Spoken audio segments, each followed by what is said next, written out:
after Fable 1, you know, people really, you know, debated and talked about good and evil and, oh, why wasn't there more choices in the game? But actually, what we found was that about 90% of the people that play Fable 1 could not bring themselves to be evil. They just couldn't do it. It's too firmly conditioned in your mind that good, if you're good, you get good things happening. If you're evil, you get bad things happening. But our real challenge is, how can we think of those moral challenges for you that are not just all about killing and saving?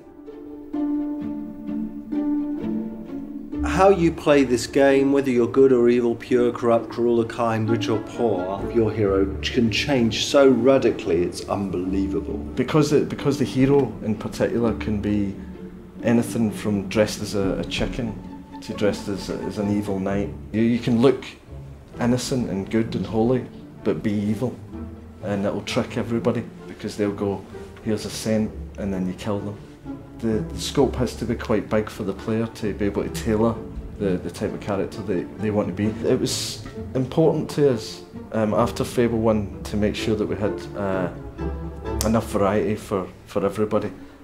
Fable 1 had the good and the evil, and the fat and the thin male hero. The female hero was going to be a massive challenge for us because we thought it's more or less double the work.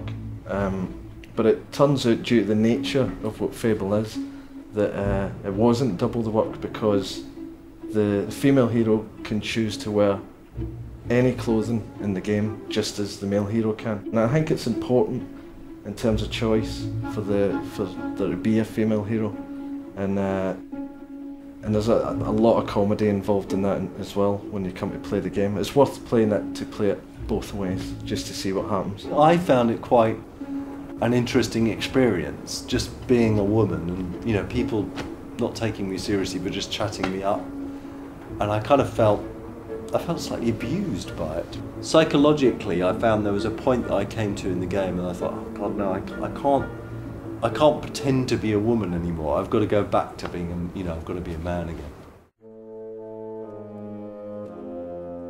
You are a hero within this world, and like the butterfly wings in Africa creating a hurricane in America, the little things that you do can make a huge change in the world. Regions that you visited early on in the game will be different later on in the game due to things that you or others or other influences may have had on that region. And that is really interesting when it comes to, again, to co-op. When I come into your world and I say, just a minute, I haven't even got a town here. How come there's a settlement here?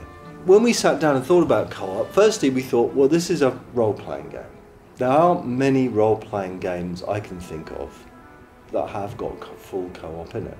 And we listed down some features it had to have. Instantaneous, in and out co-op at any stage of the game. I'll be playing along in my world, and I might see my sister. I can then interact with her.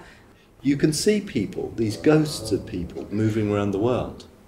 You can walk up to one of those ghosts and you can talk to them on the microphone, you can type in on the virtual keyboard, you can have a look at their stats, you can gift them stuff, and most importantly, you can invite them into your world.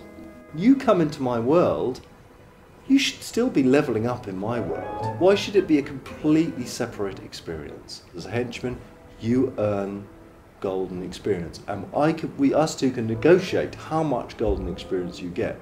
You can have quite a distant kind of experience, but you kind of know where they are and how they're kind of progressing with the world, to going the full hog and co-oping with them. What people are doing is looking at, visiting other people's worlds, and those people are just showing off. Hey, have a look at my wife, have a look at my house, have a look at my dog, look at what I look like. Because there's so many unique heroes, people just come in, they spend 15 minutes in someone's world, oh, that's pretty cool, where did you find that, how did you get that, and then go back to their world.